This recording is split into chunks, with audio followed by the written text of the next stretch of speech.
What's going on, everybody? Josh Engleman for Awesemo.com, and I am back with my NBA DFS contenders on FanDuel for Wednesday, November 24th. Be sure to hit that like button, subscribe to the channel, hit the notification bell so you know when everything goes live. Follow me on Twitter at Josh Engleman.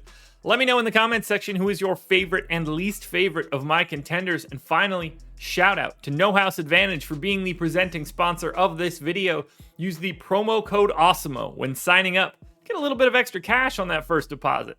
Now we're rounding out the bottom of my top 10 with Jared Allen, Karis LeVert, LaMelo Ball, De'Aaron Fox, and Wendell Carter Jr. on the outside looking in.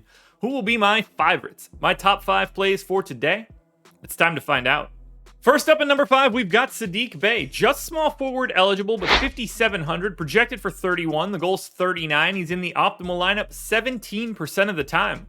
He's going to play monster minutes. He just needs to do a little bit more like the beginning of yesterday's game in comparison to the latter half of the game. 34 minutes, around 0.9 fantasy points per minute, 21% usage, a little bit of everything, 16 points, 7.5 boards, 2.5 assists, maybe a stock and a half.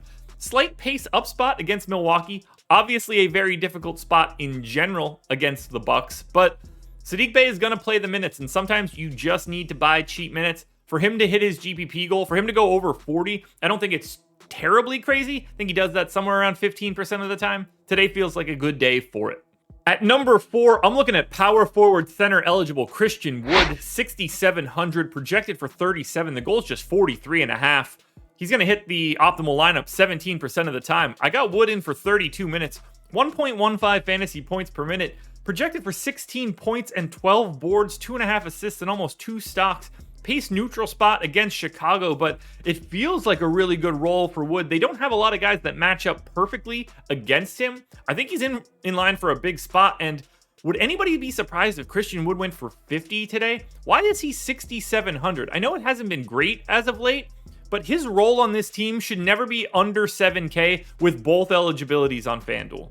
At number 3, we're off to Oklahoma City for Josh Giddey. He is just shooting guard eligible, which is annoying. 6K, projected for 34. The goal is 40.5. He's in the optimal lineup 17% of the time.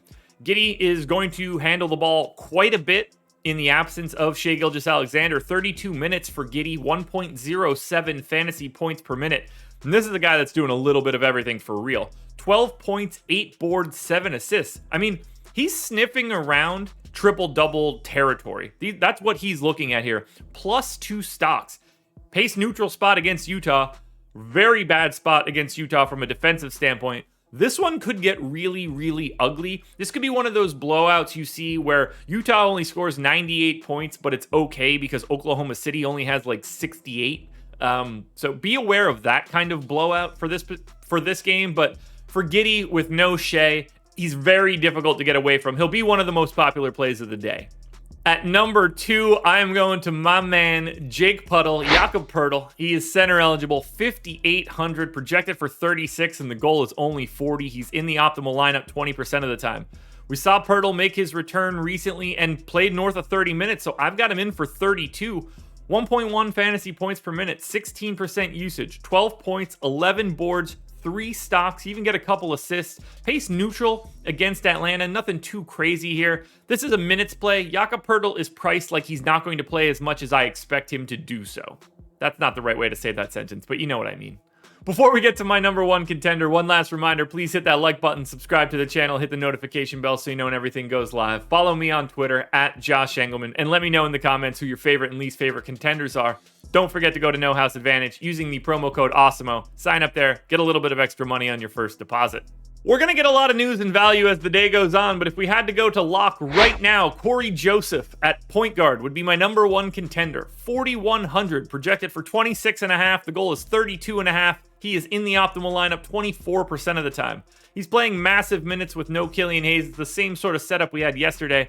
0.8 fantasy points per minute in 34 minutes, 10 points, 4 boards, 5.5 assists, 2 stocks, pace neutral against Milwaukee, but you're going to Corey Joseph because he is the most efficient way to buy minutes for today. And for at least right now, at 8:32 a.m., Corey Joseph is your number 1 contender. Alrighty, folks, that will do it. Those are my NBA DFS contenders on FanDuel for Wednesday, November 24th. I legitimately already forgot the date. DraftKings version of this video is around here somewhere. Check it out. Good luck tonight, everybody. Win some money. We're not back tomorrow because it is Thanksgiving, so please enjoy your holiday. I will see you again Friday morning for another edition of the Contenders.